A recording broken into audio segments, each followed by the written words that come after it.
Las diferentes caras del miedo, parte 6. Temblor.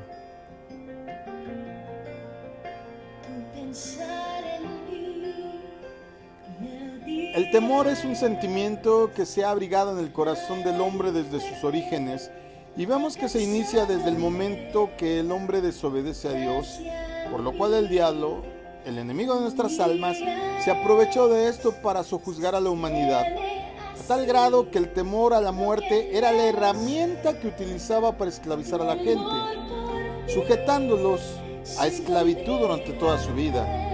Una persona que tiene temor en su corazón tiene esclavitud en su vida, pero vino Jesús, nuestro Señor y Salvador, y por medio de su muerte venció ese temor y anuló el poder que tenía sobre la muerte, librando a los que creen en Él del temor a la muerte, haciéndolos libres de toda esclavitud. Pero también podemos decir que Cristo nos libra de todo temor. Por eso es importante unirnos a Cristo en su muerte y resurrección, para no dar lugar a ningún tipo de esclavitud en nuestros corazones, ni dar lugar a temores que en nuestra vida nos puedan impedir alcanzar los propósitos de Dios, y esto pueda ser un tropiezo para poder acercarnos a Él con plena confianza. En la Biblia hay varios pasajes donde se muestra cómo el temor operaba en los hombres y cómo el temor era utilizado para poder sojuzgar a alguien o incluso a un grupo de personas. También era utilizado en las guerras con el propósito de imposibilitar al adversario. Por eso, un hombre llamado Aitofel, a quien la tradición judía considerada abuelo de Betsabé.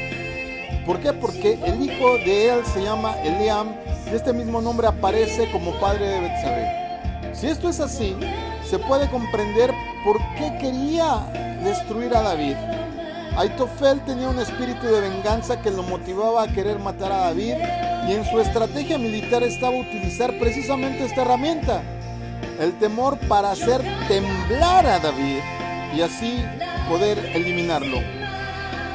El terror, el temor, el miedo a veces llega a tal grado en el ser humano que provoca temblor. A lo mejor has sentido temblor cuando tienes mucho frío. Si te das cuenta, imposibilita que te puedas mover bien. Pero cuando este temblor es desatado por miedo, por temor, te vas a dar cuenta que es todavía más difícil hacerlo. Aitofel, aunque era un consejero reconocido tanto por David como por Absalón, no consideró que David ya se había arrepentido y puesto en orden delante de Dios, y que por esto había vuelto a obtener todo el respaldo del Señor.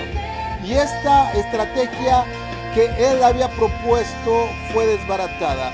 Notémoslo como lo menciona el segundo libro de Samuel, capítulo 17, verso 2. Y daré sobre él, que él estará cansado y flaco de manos, lo atemorizaré y todo el pueblo que está con él huirá. Entonces heriré al rey solo. Pero entonces más adelante Dios, quien ya había restaurado su comunión con David, hace algo que no esperábamos en esta trama. Dice así, segundo libro de Samuel 17:14. Entonces Absalón y todos los de Israel dijeron: el consejo de Usaí, el arquita, es mejor que el consejo de Aitofel, porque el Señor había mandado que el acertado consejo de Aitofel fuera disipado, para que el Señor hiciera venir mal sobre Absalón. El nombre Aitofel significa hermano de ruina. Una de las cosas que provoca temor en el corazón de una persona es considerar que puede caer en la ruina. Haber tenido mucho y después muy poco no es agradable al corazón. Haber tenido la oportunidad de ascender hasta alcanzar una jerarquía alta y luego derrumbarse en todo momento desalienta el corazón de cualquiera. El que un hijo quiera destruir a su propio padre hasta el grado de matarlo no es nada que favorezca el corazón de un padre. David se encontraba en una de las situaciones más complicadas de su vida. Su hijo le había quitado el reino y deseaba matarlo, porque Absalón consideraba a su padre como un enemigo, y además de todo esto, se levantó un espíritu destructor a su lado llamado Ruina, es decir, Aitofel, que quería perseguirlo hasta el punto de atemorizarlo y hacerlo temblar con el propósito que se quedara solo y así poder matarlo. Pero David había orado al Señor para que todo plan de ruina fuera frustrado y Dios escuchó su oración. Aitofel era un consejero muy reconocido en ese entonces, a tal magnitud que el consejo que él daba se consideraba como palabra de Dios. Aitofel se había aliado con Absalón para derrocar al rey David y habían levantado una conspiración contra él. Y todo había caminado según sus planes, pero esto había sido permitido por Dios para que se cumpliera su palabra por el pecado que David había cometido con Betsabé. Recordemos que en segundo libro de Samuel 12:10 está la disciplina que Dios había puesto para la vida de David. Dice: la espada no se apartará de su casa y un compañero se acostará con sus mujeres a plena luz del día. El consejo de Aitofel para matar a David no estaba en los planes de Dios, y aunque con inteligencia militar, Aitofel quería perseguirlo hasta el grado de cansarlo y fatigarlo para que luego, después de tener tan infundido el miedo en su corazón, lo hiciera temblar y con esto se pudiera lograr que se paralizara para no poder librarse de la muerte. Pero como Dios estaba en este asunto, impidió que se llevara a cabo el plan de Aitofel.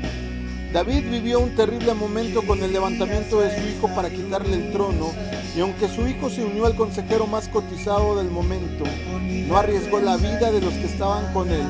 Prefirió humillarse y confiar en el Señor, pero también utilizó los recursos que Dios le había prometido tener, como en el caso de este propio consejero Usaí, que fue el que Dios envió a desbaratar el consejo que había propuesto Aitofel, que ya recordemos que significa ruina. Si algo se puede notar en esta situación que persiguió a David, es que no permitió el temor en su corazón. Aunque en parte era consecuencia de su pecado con Betsabé, no dejó de luchar, buscó un lugar donde pudiera reorganizarse para poder retomar lo que Dios le había entregado.